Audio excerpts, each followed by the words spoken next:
Trump की यह सूचना इस समय मार्केट में बढ़िया चर्चा का विषय बनी हुई है कि मोदी जी को 24 घंटे का अल्टीमेटम दिया था, 5 घंटे में रुक गए। हमने पूछा ट्रंप बाबा ऐसा क्या कह दिए थे जो मोदी इतना डर गए?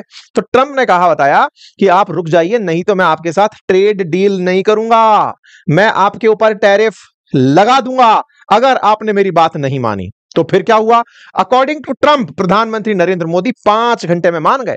और प्रधानमंत्री नरेंद्र मोदी 5 घंटे में मान गए, उससे क्या खुश हुए ट्रंप? उससे ट्रंप इतने खुश हुए कि उन्होंने भारत पर 50% टैरिफ लगा दिया। हैं, एक मिनट, क्या क्या हो रहा है? ये 50% टैरिफ क्यों लग गए हमारे ऊपर?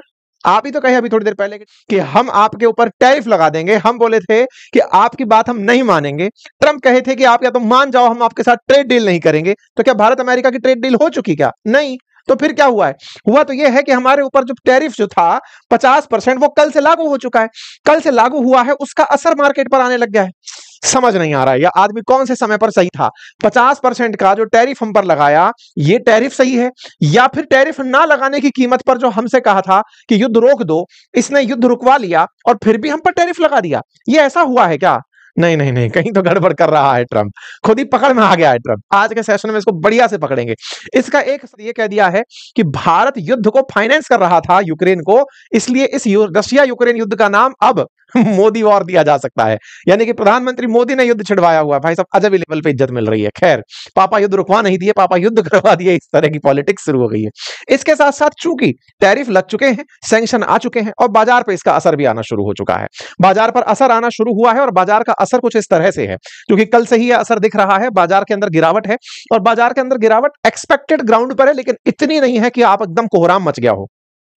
मेंटली प्रिपेयर थे, क्योंकि सरकार लगातार अब बोल रही है कि जो जो सेक्टर नुकसान खाएगा उसको हम कहीं और से कंपनसेट करेंगे। दुनिया भर की चीजें आज के सेशन में हम डिस्कस भी कर। बड़ा सवाल यह है कि बाजार गिरना था, ये तो हमें पता था कि भाई टैरिफ लगेगा तो निश्चित ही कुछ सेक्टर प्रभावित होंगे, उनसे जुड़ी हुई कंपनियां प्रभावित होंगी, उनके स्टॉक्स नीचे आएंगे, आए थोड़े बहुत नीचे आए।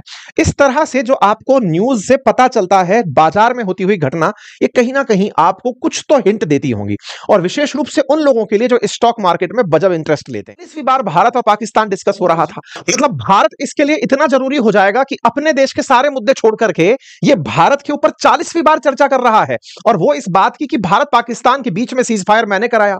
भाई साहब, इस बार तो ये बोलते हुए इतना आगे चले गए कि मैंने पीएम मोदी को फोन करके कहा कि साहब 24 घंटे का अल्टीमेटम है, मान जाइए। बस पीएम मोदी माने नहीं।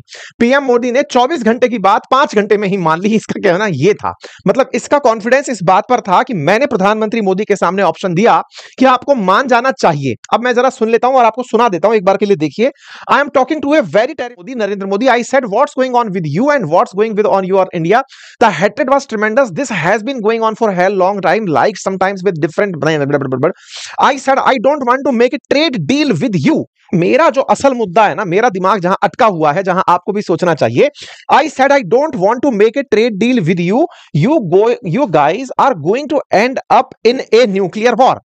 I said call me back tomorrow, but we are not going to do any deal with you, or we are going to put tariff on you that are so high. Your heads. इन्होंने भारत के प्रधानमंत्री को phone करके कहा, बताया कि आप या तो इस युद्ध को रोक दो, नहीं तो मैं आप पर इतने ट्रेड टैरिफ डाल दूंगा आप कल्पना भी नहीं कर सकते, और मैं आपके साथ ट्रेड डील भी नहीं करूंगा। ठीक है, अकॉर्डिंग टू हिम, क्योंकि भारत पाकिस्तान का युद्ध रुक गया था 10 तारीख को। जब रुक गया था तो इसका तो कहना है कि विद इन 5 आवर ये काम हो गया। चलो मान लेते हैं, यहां तक ट्रंप की बात एकदम सही। ट्रंप ने ये कहा कि भारत ने इसके कहने से युद्ध रोक दिया। देखो, मैं फिर से आपको याद इसीलिए दे रहा हूं ताकि आप इस बात को रिलेट करिएगा, मतलब सत्य का परीक्षण यही कर लेते हैं। इसने ये कहा, किस तारीख की बात है? 10 मई। % टैरिफ तुमने लगा दिए, हम इस बात के लिए एग्री हो जाते हैं फिलहाल के लिए। तो ये जो कल से अतिरिक्त टैरिफ 25% लगे हैं, ये किस बात पर लगे हैं? रशिया यूक्रेन का नाम लेकर के तुम कौन सी झूठ का जैप मिटा रहे हो?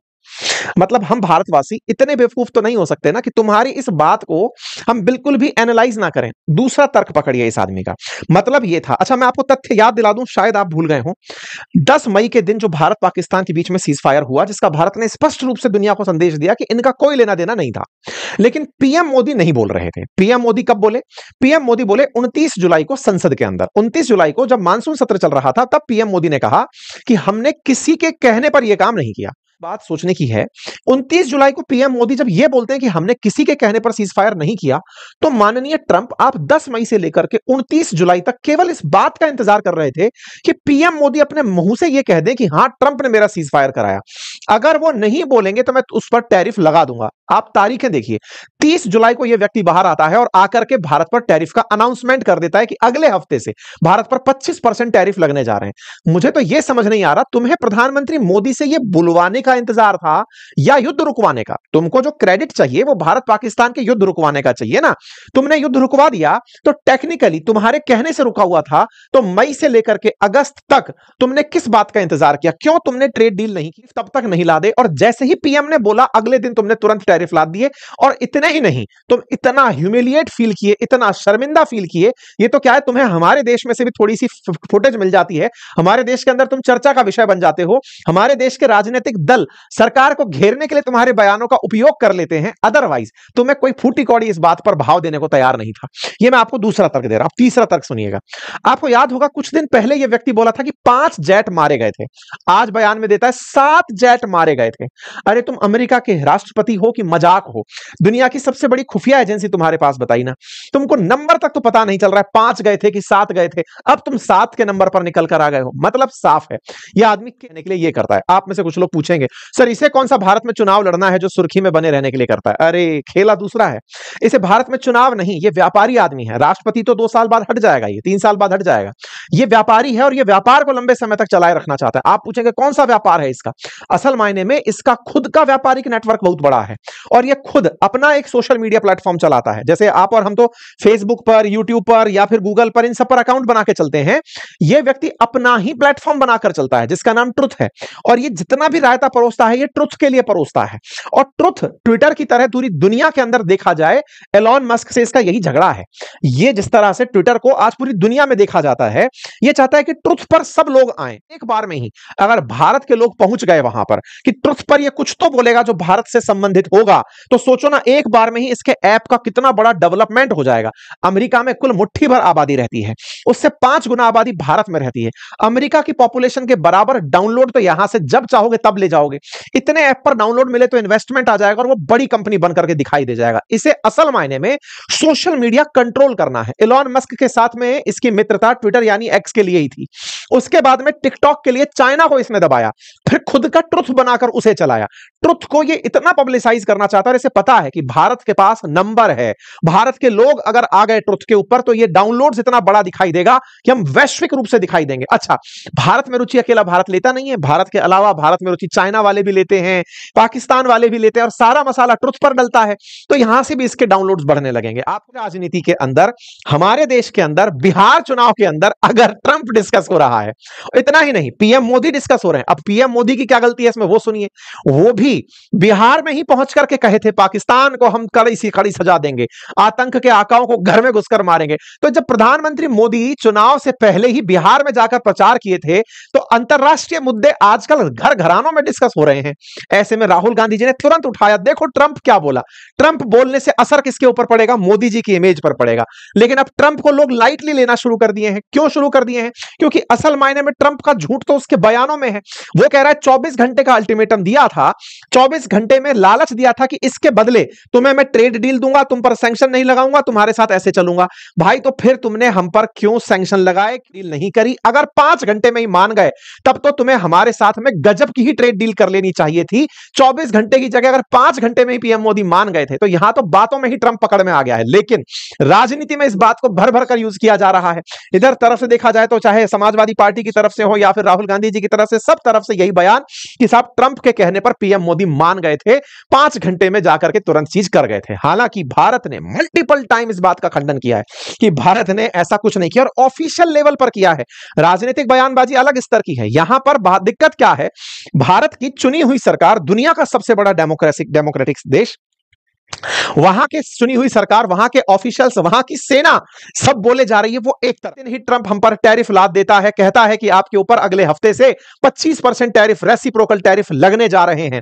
फिर प्रधानमंत्री मोदी बाहर आते हैं और कहते हैं कि अब भारत झुकेगा नहीं और मुझे इसकी व्यक्तिगत कीमत चुकानी पड़ सकती है। व्यक्तिगत कीमत किस बात पर कही जा रही थी? क्योंकि असल मायने में देखिए, यहां पर पूरी राजनीति में सबके अपने अपने धड़े हैं और उन धड़ों में जिस प्रकार से इस समय राजनीतिक रूप से लाभ हो रहा है अपोजिशन को, मोदी जी की इमेज को नुकसान पहुंचने से, वैसे ही मोदी जी के साथ में पिछले चुनावों में अपोजिशन के द्वारा अंबानी और अडानी का नाम जोड़ा गया था। अगर वो अपोजिशन का आरोप सही था एक बार के लिए, यदि यह आरोप एकदम सत्य था, तो इसका मतलब अंबानी और मोदी जी की घनिष्ठ मित्रता थी और उस मित्रता का नुकसान किस बात से होगा?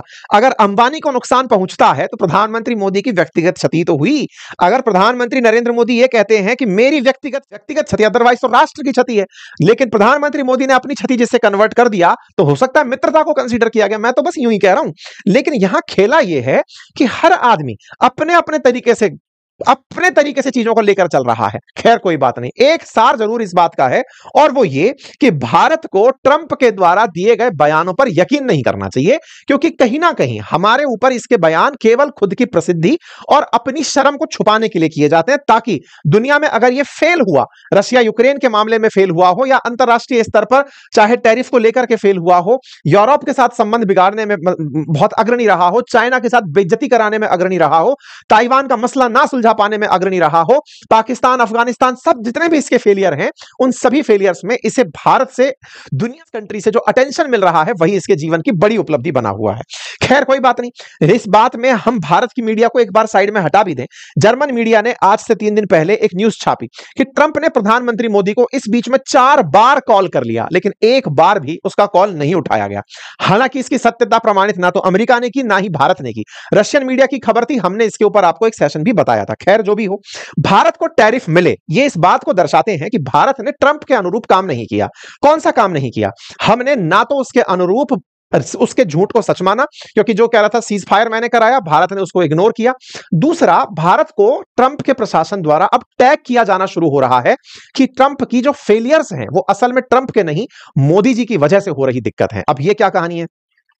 ट्रंप होगा 25% अतिरिक्त टैरिफ भारत पर लगा दिया गया, बकायदा टाइम पीरियड लिख करके इतने बजकर इतने मिनट पर यह लागू होगा, बकायदा प्रॉपर तरीके से हम पर टैरिफ लादा गया और सब कहा गया कि भारत जो है ना, पहले 1% रशियन तेल खरीदता था, युद्ध के दौरान 42% तेल खरीदने लग गया, और तो और भारत ही है जिसके करने से रशिया यूक्रेन युद्ध चल रहा है। और तो और इसको भाई साहब, ये जो मतलब इसके सोचकर देखिए, ट्रंप के जो एडवाइजर हैं पीटर नेवारो कह रहे हैं कि ये मोदी वॉर है, ये यूक्रेन वॉर नहीं, ये मोदी वॉर है। भाई साहब, हमें तो ये समझ नहीं आ रहा, एक समय पर मोदी जी को युद्ध रुकवादी पापा के नाम से टैग किया जा रहा था, अमेरिका वाले कह रहे हैं मोदी जी युद्ध करवाए हुए हैं। मतलब ऐसा लग रहा है कि नोबेल पीस के लिए ट्रंप के साथ साथ जो फाइट दिए पड़े थे वो मोदी जी दिए पड़े थे, इसलिए अब मोदी जी के युद्ध रुकवाने वाले बयान से ट्रंप चिड़े हुए हैं, उन्हें लगता है कि मोदी युद्ध करवा दिए। मतलब अब तक दुनिया में लोग हथियार, गोला बारूद, बम, लड़ाकू विमान, मिसाइल बेचकर भी युद्ध की फंडिंग नहीं कर रहा है, और हम रूस से तेल खरीद कर युद्ध की फंडिंग कर रहे हैं। वाह रे वाह, कुछ अखबारों ने हमारे स्ट्रीट को उठा भी लिया था। लेकिन मुद्दा यह है जनाब कि अमेरिका के द्वारा जो हमारे साथ खेला गया वो ये है कि तुम्हारी जरूरत पूरी करके भी, भाई साहब इतनी इज्जत, मतलब समझ रहे हैं आप, मतलब ये खुद वेपन बेच करके, आपको लगेगा क्या मजाक कर रहे हो, आओ मैं दिखाता हूं आपको। अमेरिका के द्वारा अब तक दुनिया में इतने सारे युद्ध ऐसे हैं जो डायरेक्ट कंट्रीब्यूट किए गए हैं, मतलब उसने युद्ध करवाया है, उनकी फहरिस्त है। ऐसे युद्ध जिसमें वो खुद पार्टी था, यानी कि दूसरे को पैसा देकर के युद्ध करवाया प्रॉक्सी तरीके से, उनकी लिस्ट भी बहुत लंबी। अगर टोटल बात करूं तो अमेरिका अब तक जब से बना है पर कब्जा कर लूंगा, गल्फ ऑफ मैक्सिको का नाम बदल दूंगा, उसे गल्फ ऑफ अमेरिका कर दिया, उसके बावजूद मुझे नोबेल पुरस्कार चाहिए। तो मतलब ये बहुत बुरी स्थिति में पहुंच चुके हैं। और ऐसे में अब ये कह देना कि इंडिया को, मैंने कहा था, इंडिया ने कहा कि साहब मैं तो 5 घंटे में मान गया, ये फिर से एक फर्जीवाड़े की तरफ जाता हुआ है। खैर जो भी है, भारत रूस की नजदीकी आप सबको पता ही है, क्योंकि अल्टीमेटली रूस से इनकी उम्मीदें बहुत थी कि ये 24 घंटे में युद्ध रुकवा देंगे। भाई साहब माने नहीं। ये चीन को भी सेटल करने चले थे, वो भी नहीं माना, क्योंकि सबको पता था कि चाइना इनको बराबर रेयर अर्थ जो मैग्नेट है उसमें टक्कर देगा। और हुआ भी। चाइना के अंदर जो स्टूडेंट पढ़ने आते हैं, वो चाइनीज स्टूडेंट जो पढ़ने आए, उनकी संख्या, चाइना से जो अमेरिका में स्टूडेंट पढ़ने जाते हैं उनकी संख्या बढ़ती हुई दिख रही है। इससे अमेरिका में ट्रंप का विरोध हो रहा है कि सर आप 6 लाख लोगों को पढ़ने के लिए बुलवा लिए हैं, आपकी किस बात को सच माने, खैर छोड़िए। चीन के सामने ट्रंप की अब फुस्सी निकल चुकी है। भारत के ऊपर केवल इसको लगता है कि भारत अभी भी विकसित राष्ट्र नहीं है और चाइना से काफी पीछे है, तो इसके ऊपर अपना शक्ति परीक्षण करके वैश्विक रूप से दुनिया को दिखाया जा सकता है कि बड़ी अर्थव्यवस्था भारत को मैंने प्रेशराइज कर दिया है, और उसी के लिए यह लगातार भारत के खिलाफ बयान दिए जा रहा है।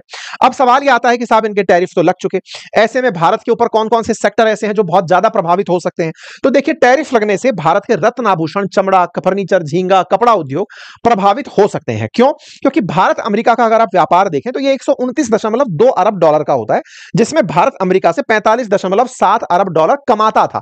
मतलब खैरात में नहीं, हम ज्यादा माल बेचते थे तो हमारे दाम मिलते थे, हमें माल तो हम सस्ते दामों पर ही बेचते थे, लेकिन हमको वहां से पैसा बढ़िया मिल जाता था क्योंकि हम ज्यादा माल एक्सपोर्ट कर पाते थे। ट्रेड बेनिफिट में हम रहते थे, ट्रेड घाटे में वो लोग रहते थे। ऐसे में अब जो माल हम बेचते थे उनमें मशीनरी, इलेक्ट्रॉनिक्स, ड्रग, फार्मा, रत्न, ज्वेलरी, ये सब सामान हुआ करते थे।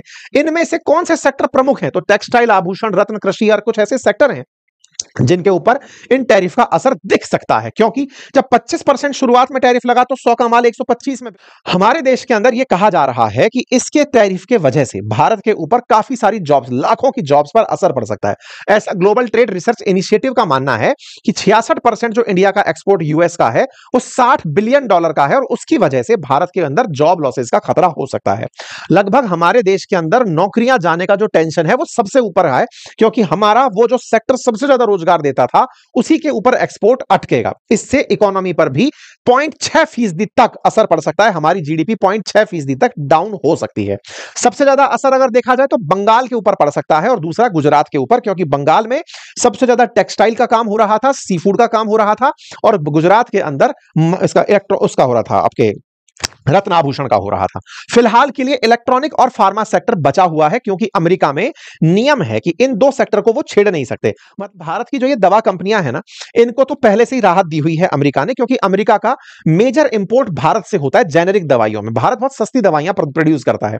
वहीं पर अगर इलेक्ट्रॉनिक्स की बात करें तो इलेक्ट्रॉनिक के केस में इन्हें अपने यहाँ के नियम बदलने पड़ेंगे। इनके यहाँ का एक सेक्शन है 232, उसकी समीक्षा करनी पड़ेगी अगर इलेक्ट्रॉनिक सेक्टर के अंदर अमेरिका को हमारे ऊपर सैंक्शन लगाने हैं।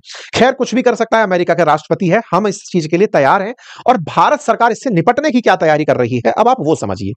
इस बीच में जब दुनिया के सामने यह लगने लगा कि भारत का $60 बिलियन का एक्सपोर्ट प्रभावित हो जाएगा, तो हमें अपने ही देश के अंदर, क्योंकि लगभग $800 बिलियन के आसपास का हम लोग एक्सपोर्ट करते हैं, तो 10% के आसपास या 8% के अगर आसपास हमारा एक्सपोर्ट प्रभावित होता है, तो सबसे पहली चीज यह है कि हमें स्वदेशी को बढ़ावा देना होगा। अक्सर ऐसा हुआ है, जब भारत चीन का मामला फंसा तब भी हम स्वदेशी की तरफ मुड़े थे, अब भी हम स्वदेशी की तरफ ज्यादा जोर देंगे। अब 40 ऐसे देशों को टारगेट कर रहा है जहां पर टेक्सटाइल सेक्टर से जो हमको अमेरिका से नुकसान होगा, हम उन देशों को टेक्सटाइल सेक्टर का लाभ दे सकेंगे। अर्थात अमेरिका अगर माल नहीं भी बिक रहा तो 40 ऐसे देशों को ढूंढा जा रहा है जहां पर भारत का माल बेचा जा सकता है, और बाकायदा प्रॉपर तरीके से सरकार इसके ऊपर काम कर रही है। चाहे उसमें यूके हो, जापान हो, साउथ कोरिया हो, इन सब देशों को टारगेट करते हुए जर्मनी, फ्रांस, इटली, कि यहां पर भारत कैसे अपना सामान बेच सके, इसको तैयार किया जा रहा है। इसके साथ साथ हम लोग अपनी निर्भरता के लिए दक्षिण एशिया, अफ्रीका, लैटिन अमेरिका के जो बाजार बड़े होते जा रहे हैं उन पे अपना ध्यान फोकस कर रहे हैं। यूरोप के साथ एफटीए के ऊपर काम कर रहे हैं।